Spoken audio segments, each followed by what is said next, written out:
Welcome into a Tuesday edition of the Desmond Johnson Show here on Tobacco Road Sports Radio, tobacco-road-sports-radio.com. I'm your host, Desmond Johnson, joined by Hornets on SI contributor Matt Alquiza, who's going to help us get ready for the NBA 2025-2026 season and the Charlotte Hornets in particular. Could this possibly be the year the Hornets actually get through somewhat healthy and give us a playoff run? We'll see what Matt thinks about the new additions and everything else from second-year head coach Charles Lee. Plus, we'll go around the NBA a little bit, some of the biggest storylines to kick off the NBA season. Starts tomorrow night, the Hornets taking on the Brooklyn Nets. You can actually hear that live in the Triad on WWBG 1470 AM in Greensboro, starting, I believe it's a 7 o'clock tip-off as Tobacco Road Sports Radio and Southern Broadcasting. We are your home for the Hornets Radio Network here in the Triad. Without further ado, let's go ahead and get going. It's the Desmond Johnson Show. Live with Desmond Johnson, son, the live is one.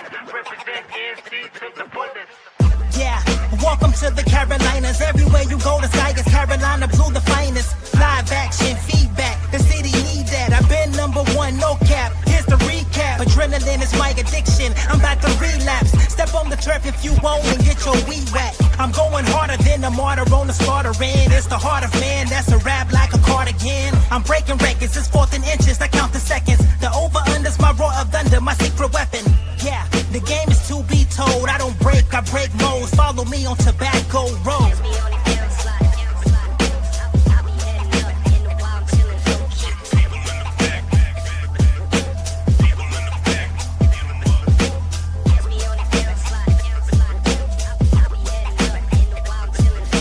Live with Desmond Johnson, son, the live is one. Represent NC to the fullest. And welcome back into the Desmond Johnson Show here on Tobacco Road Sports Radio.com. Desmond Johnson here in the house with Matt Alquiza from Hornets on SI, the digital aspect of Sports Illustrated's coverage of the Charlotte Hornets as the Hornets take on the Brooklyn Nets tomorrow to open up the 2025-2026 season. Matt, what's up, brother? How you doing, man? I'm doing well, Des. Thanks for having me on. Excited for basketball season to start tonight, Hornet season to start tomorrow. So let's get into it. So the actual season does start tonight. I believe that's a double header on Amazon Prime, if I'm not mistaken. NBC tonight. NBC's tonight. So new landscape. If you're used to the NBA being on certain channels and aspects, that's not necessarily the case anymore. NBC now has it back. I can't wait to hear the opening John Tesh music from I assume they're going to use that for NBA on NBC. It'd be dumb not to. And then of course they've got some on Amazon Prime also as well as part of this package that the NBA assigned. New everything. The NBA on TNT, the studio show is now, I guess, on ESPN. Not sure how that's going to work in terms of letting them do what they do, because ESPN is all about running commercials during those spots. So I'm not really sure how that's going to actually play out, but we'll start finding that out here this week. Let's get into Charlotte Hornets stuff here first.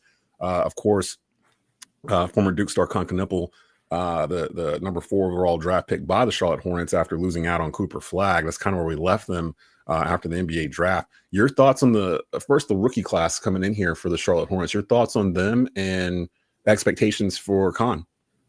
Yeah, I mean, they're all going to have to play at some point. Charlotte has a pretty deep roster, but the guys they drafted, Con, Sion James, Lee McNeely, Ryan Kalkbrenner, they're all like at positions of need for the Hornets. So we're going to find out pretty quickly what kind of chops those guys have at the NBA level. I think specifically Con is going to start on day one, expecting him to be in the backcourt with Lamelo Ball tomorrow night in the starting lineup.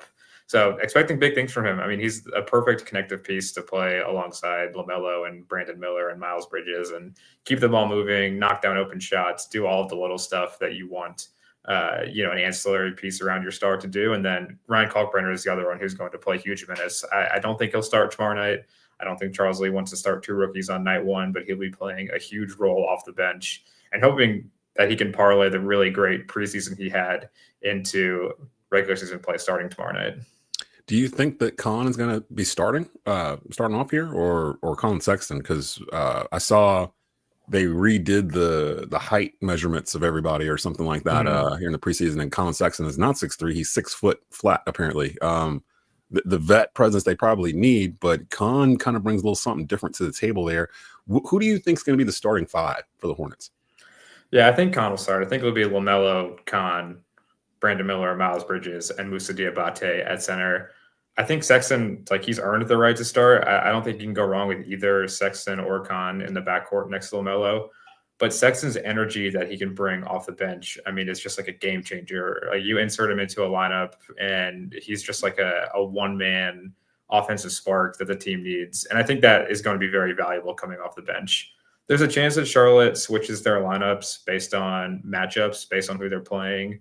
Ryan Kalkbrenner will start against some like less mobile big men. Even Miles Plumlee will start against some more like traditional back to the basket, like pound you in the post bigs. But tomorrow night, I think Khan will start at shooting guard, Diabate will start at center, and that five will be the most used starting lineup this season.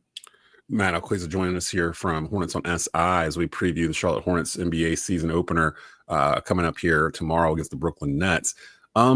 Talk to me about the overall view of this team and talent-wise, because me and you've talked a lot about the Charlotte Hornets team, and the number one thing that comes up with us whenever we're talking about them is frustration over injuries. It feels like they can never all be out there at the same time.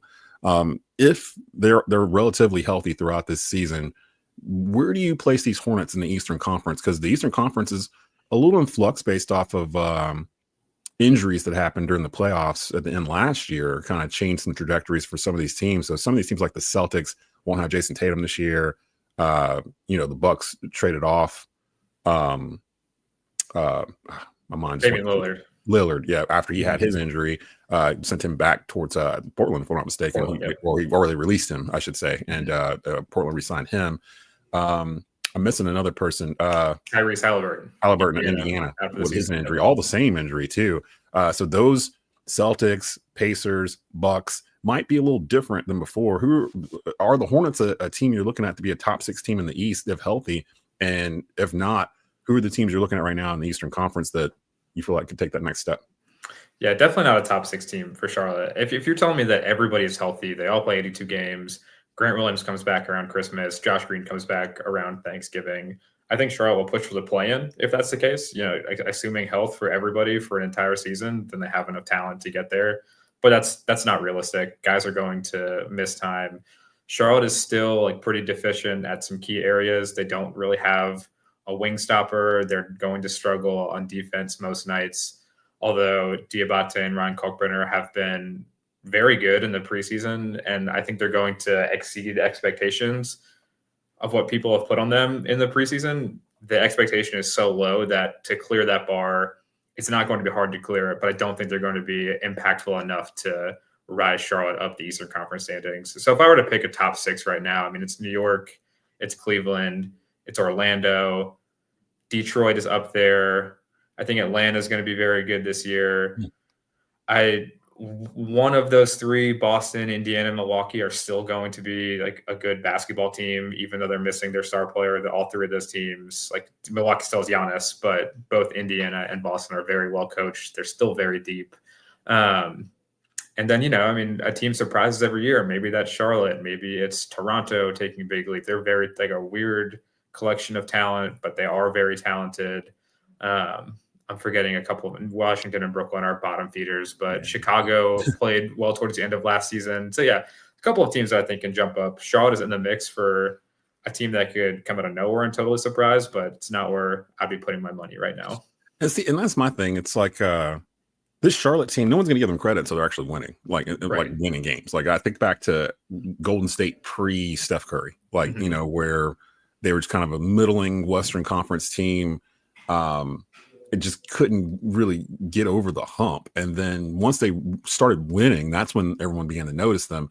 And I feel like the core for the Hornets, they have a young core. I mean, they're Brandon Miller, I think is 21, 22, something like that. 23, I think. He's 23. A little bit older. Yeah. LaMelo's got to be probably close to that himself. 25. 24, 25. So, I mean, your core is relatively in their mid-20s. And typically in the NBA, around year 6, year 7, you start to see a peak of a player. Jason Tatum, for example, that kind of is the similarity there. Even Steph, by the time you got to year 6, year 7, you started to see him separate from others. What are your thoughts on Lamelo Ball going into this season? This will be his 5th season, if I'm not mistaken. But if I'm also not mistaken, I think he's only played in like a third of the games he's been able to be available for, or something to that effect. It might have changed a little bit from last year's stats, but I think that's what it was when we started at the beginning of last year. What do you think LaMelo needs to do? Former All-Star, already got an extension, 200 plus million, but I'm hearing rumblings from others saying that, he may not fit this team and, they might trade him, get something else in value for him. And I'm in the mentality of you don't trade away the guys that you just paid. You keep the stars and let them grow together instead of trade them off for a quick fix. What are your thoughts about LaMelo Ball this year? What does he need to do to step up to be considered a top echelon point guard in the Eastern Conference, if not the NBA? I mean, he was drafted with the number 3 overall pick in 2020. So you kind of have higher expectations for top 5 picks than you would others. What are your expectations for LaMelo this year to take the next step? I'm expecting a massive year from LaMelo this year. The way Charlotte attacked this offseason, they added a couple of ball handlers that will share the backcourt with LaMelo, Colin Sexton. They re-signed Trey Mann. Con Knippel can handle a little bit. And we've seen in the preseason that Charles Lee's been comfortable with Miles Bridges handling the ball and Brandon Miller handling it. So moving LaMelo out of this crazy high usage role where he's taking 40 shots a game, he has the ball in his hands on every single possession. He's getting worn down because he's the only guy that can attack the rim. They're moving away from all of that, which I think is great for the team as a whole and great for LaMelo's career. He may see a tick down in his counting stats. He'll probably average less points this year. He'll probably average less assists and less rebounds because he's not handling the ball as much as he once did. But he's going to see a huge uptick in efficiency. And that's what the LaMelo Ball haters want to see. They want to see a guy that, can play winning basketball, quote unquote, however you define that. And I think he's going to do that this year because, in my opinion, this is the deepest roster he's ever played on. He's played on some teams in Charlotte that are arguably more talented at the top. But from 1 to 15, this is the best roster LaMelo Ball has ever suited up with in Charlotte. And I'm expecting a very impressive, professional, well-rounded season from LaMelo Ball in Charlotte. So let me zoom out here. So the Hornets are taking on the Brooklyn Nets tomorrow night, 7:00 tip-off. You can hear that in the Triad on the Hornets Radio Network on WWBG 1470 AM. Our good friends over at Southern Broadcasting, as Tobacco Road is your home for Charlotte Hornets here in the Triad. Let me zoom out for a little bit. Some of the biggest storylines going into this season, in your mind, starting off over in the Western Conference, and of course, all odds are going to be on Los Angeles and the LA Lakers and 40-year-old LeBron James. Do you think this is LeBron's final season? And if so, do the Lakers have enough to navigate the West to get to the finals? I think no and no. I don't think it's LeBron's last season. I think he's going to have another year either in LA or find a way back to Cleveland for a swan song, finish where he started. So I think if it was his last year, we would have known that already. I don't think LeBron is going to retire without a big Derek Jeter type retirement tour or the Kobe Bryant retirement tour. So I think we'll get another year at least of LeBron after this.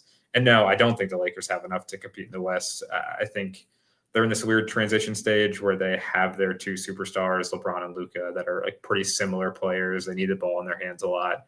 I think they're slowly tweaking their roster to get to the point where Luka can thrive. And I think in a post LeBron world, we'll see the Lakers, come back to the top of the Western Conference. But I think right now they're kind of still going to feel some growing pains post Luka trade, pre LeBron exiting, where they're going to be a very good regular season team, but they'll get exposed come playoff time like they did last year. I'm looking around the West and I'm just I know a lot of people are waiting on Dallas, but I'm well, Kyrie Irving's hurt. Kyrie Irving's not going to be, I'm not sure if he's going to be back until sometime after the new year. So we won't see and even then coming back from off the injury, he won't be full strength coming back. So we might be a year away from fully seeing Dallas and their potential there. Denver feels like they've reloaded there, and Nikola Jokic is still probably the best player in the world. Thoughts on Denver? Because it felt like the past year or two, they just fell short because they didn't have enough on their bench. They kind of let players go that would help them fuel their title run. And then they kind of kept a couple of pieces, but they didn't really help out with the bench. Feels like they kind of filled that in this year. Are you looking at Denver, or who's the team in the West that you're kind of keeping an eye on to kind of run here? Is it still OKC? I mean, it's OKC and Denver, and then a huge drop off to everybody else. I think it's silly to bet against OKC. I've come on your show for the last couple of years and said, in order to be the champ, you got to beat the champ, and I'm not going to pick against them until I see it happen. This might be the first year I do that because I love everything that Denver did this offseason, replacing Michael Porter with Cam Johnson. He's just like a more efficient, more consistent player than Michael Porter, who had some great moments in Denver.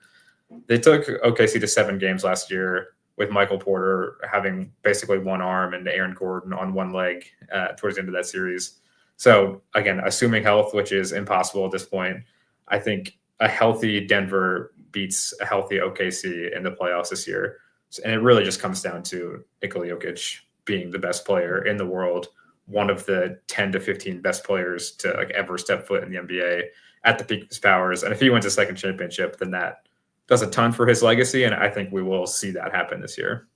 You know, it's crazy that we are technically in that territory with Jokic in terms of where is he historically, which is weird. But every time I watch the dude play, I'm just like, I feel like I see something I've never seen before. And honestly, the last player I can think of that was really like that was Steph Curry. Where when I watch him, sometimes I feel like I'll see something I've never seen before. Jokic is entering that territory. And for me, that's like top 20 like territory. Yeah, like, is that like a stretch to say that Nikola Jokic is a top 20 all-time NBA player? I mean, he's going to have the like statistical resume, the points, rebounds, assists, averaging a triple-double. I think he has 3 MVPs at this point. If 2 or 3, if he wins a second championship, that like puts him like another rung ahead of some guys, even in this era that you can compare him with, like the Giannis, the SGA, the like Kawhi Leonard tier of player.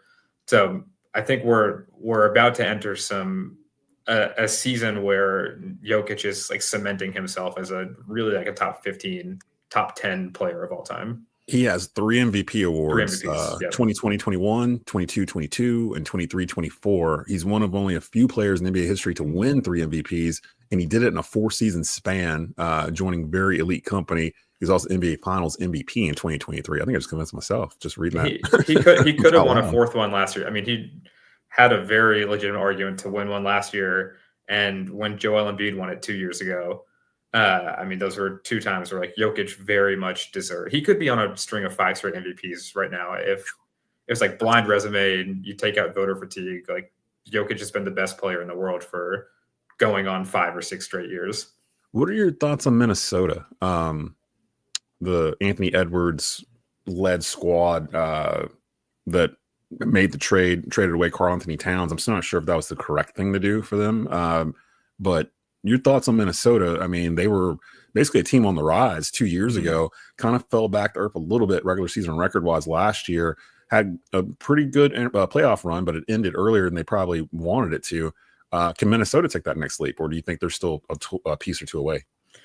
Piece or 2 away, unfortunately, because I love Anthony Edwards. I mean, when he gets cooking, it's the closest thing we've seen to like a Kobe Bryant, Michael Jordan, Dwayne Wade type player. And I mean, it's just really fun. It reminds me of like the basketball I watched growing up.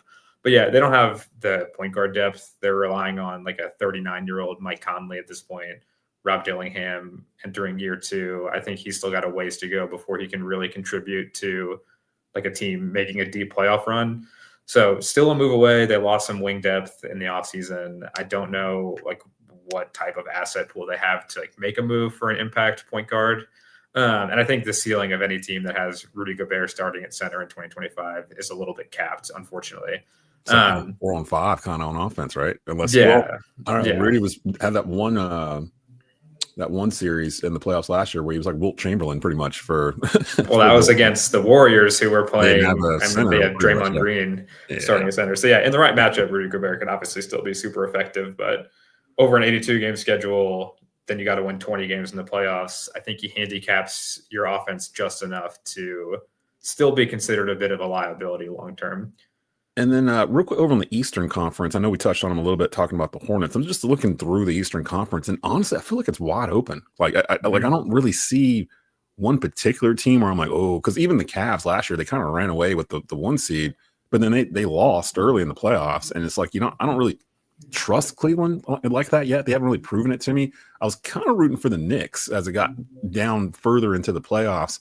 Jalen Brunson just kind of has like old man YMCA type game where he just gets his body in a spot and it scores. It's amazing that he's been able to lift this Knicks team to what it is. But the fact that they gave up 5 first-round picks for Mikal Bridges, I feel like it's kind of crippled them. Come to find out, Giannis Antetokounmpo had basically said in the offseason if he got traded anywhere, it would be the Knicks.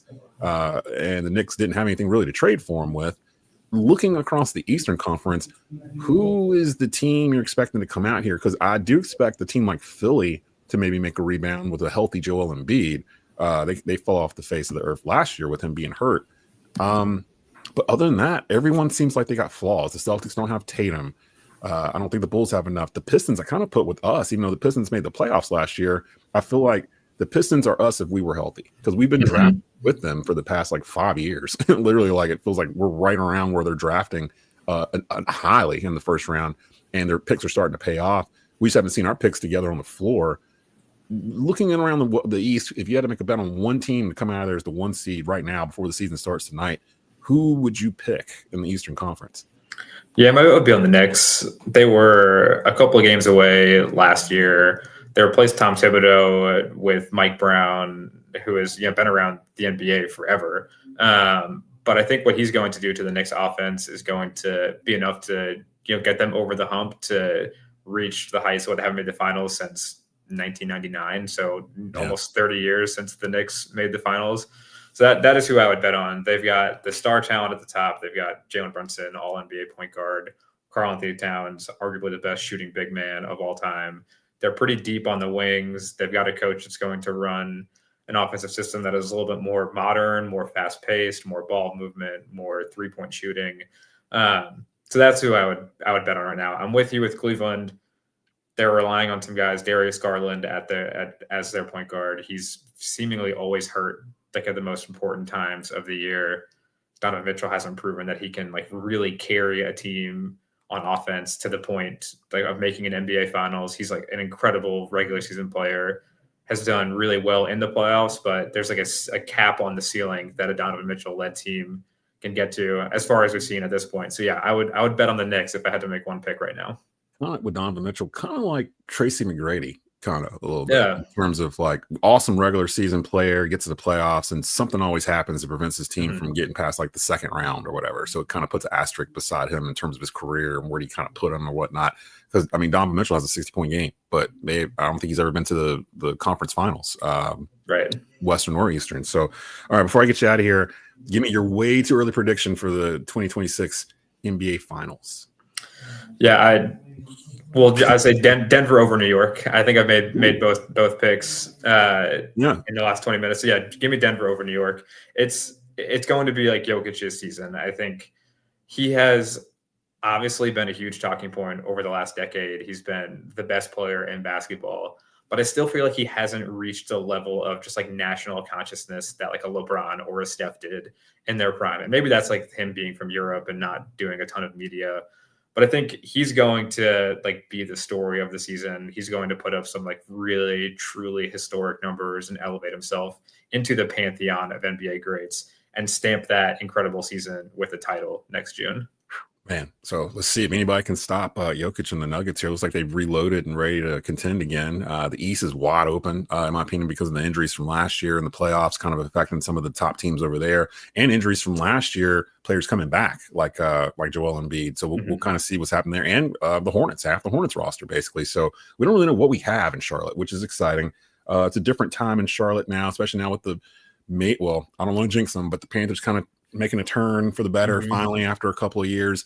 And it feels like the optimism for the Hornets is higher than it's been in the previous 3 or 4 years, just because of the unknown, having all these new fresh faces and the approach they took in the draft, kind of instead of going for a knockout hit, just kind of peppering in what they needed at certain positions. I love the Concanepple pick. Once we knew we couldn't get Cooper Flagg, I was like, well, what else is out there? What do we need? We need shooting. We need just shooting like in a worse way. And Concanepple to me was one of the best shooters in college basketball last year. I just like the way he plays. Like he just does everything.